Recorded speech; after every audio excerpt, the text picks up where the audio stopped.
secret. The rock and metal world lost arguably the greatest influence in our time, Eddie Van Halen.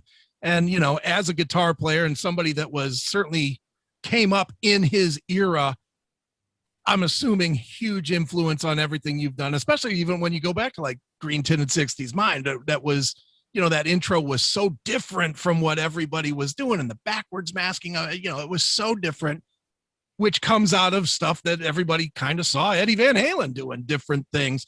So for you as a player, you know, I'm not going to ask you were you influenced, because I know you were, but talk a little bit about his influence and, you know, what his passing means to you as a player, not necessarily as a, you know, human being. Yeah.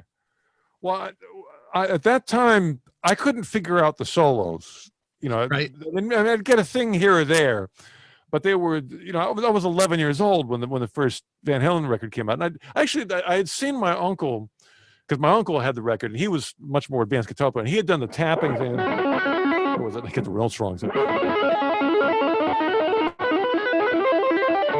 So I kind of had an idea what that was. Now, I couldn't do it, but at least it wasn't a big mystery. Mm-hmm.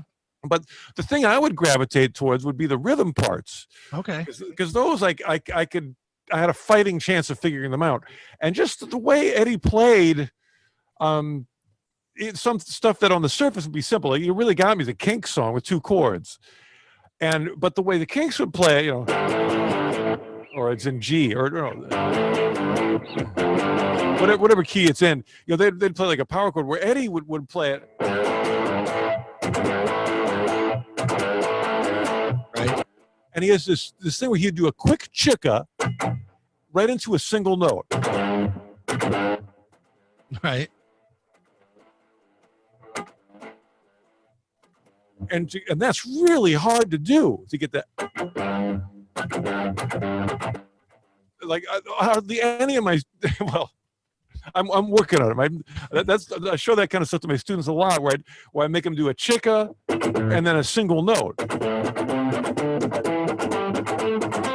and that humbles people. They're right. Like, oh man, you know, I can do a note and I can do a chicka, but to do them together and have the transition be clean and that quick, and that's something that I developed from learning Eddie stuff. And but it's just a sense of time too, like, you know, a song like Little Dreamer, like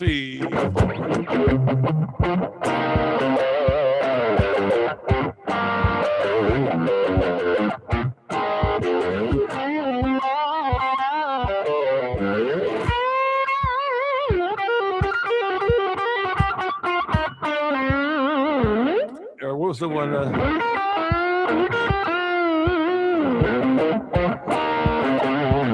And that's jazz, right?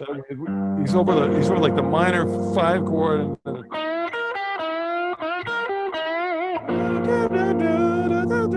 mean, I'm getting chills just hearing that. And that, you know, he got that from his dad, because his dad was a jazz clarinet player. Sure. And so a lot of what he does is really informed by growing up in the jazz house. He was trained as a classical pianist, so you know where he was coming from in terms of what he heard was pretty sophisticated. And of course, you know, then you know, you added a big dose of you know, rock and roll, Black Sabbath, and 10 years after, you know, the shuffles he had were so amazing. You know, stuff like the Full Bug.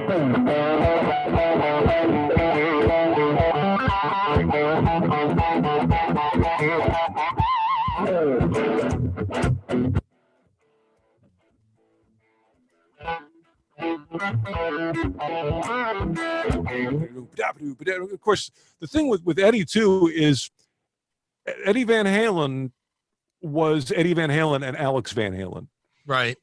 And that's made, to me, that's no more, that's so apparent whenever you hear Eddie without Alex, which is like you hear Eddie do the Beat It solo. Uh-huh. First time I heard the Beat It solo, I remember I was a kid, and I was like washing the dishes or something, and I go like, man, who's this guy ripping off Eddie?